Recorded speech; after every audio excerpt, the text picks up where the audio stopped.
Hi, இன்னைக்கு வந்து நம்ம கருப்பட்டி அல்வா பார்க்கலாம். இதுக்கு வந்து 100 கிராம்ஸ் கருப்பட்டி எடுத்திருக்கேன்.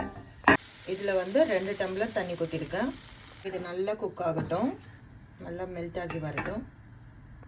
இப்போ வந்து இன்னொரு கடாயில் நம்ம கோதுமை மாவு போட்டுக்கலாம். சிம்மில் வச்சு ட்ரையாக ரோஸ்ட் பண்ணிக்கலாம். இது வந்து நான் 100 கிராம்ஸ் எடுத்திருக்கேன். இப்போது கருப்பட்டி நல்லா மெல்ட் ஆகிடுச்சு, இது போதும். இப்போ கோதுமை மாவில் நம்ம கருப்பட்டியும் மிக்ஸ் பண்ணியாச்சு. இன்னொரு 2 டம்ளர் தண்ணியும் ஊற்றிருக்கேன், ஏன்னா கொஞ்சம் லிக்விடாக வரணும். ஸோ எக்ஸ்ட்ரா 2 டம்ளர் வாட்டர், கருப்பட்டி தண்ணி, கோதுமை மாவு எல்லாத்தையும் மிக்ஸ் பண்ணியாச்சு. இப்போ கடாயில் சிம்மில் வச்சு நம்ம இந்த இது ஊற்றிடலாம். இப்போது இதில் நம்ம 2 ஸ்பூன் நெய் ஊற்றிக்கலாம். கொஞ்சமாக ஏலக்காய் பவுடர் போட்டுக்கலாம்.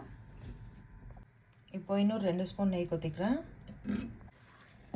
இப்போ இன்னும் 2 ஸ்பூன் கீ ஊற்றிருக்கேன். நம்ம கையை எடுக்காமல் மிக்ஸ் பண்ணிக்கிட்டே இருக்கணும். நான் காட்டுறேன். ஸோ அல்வாவோட கன்சிஸ்டன்சி இதுதான்,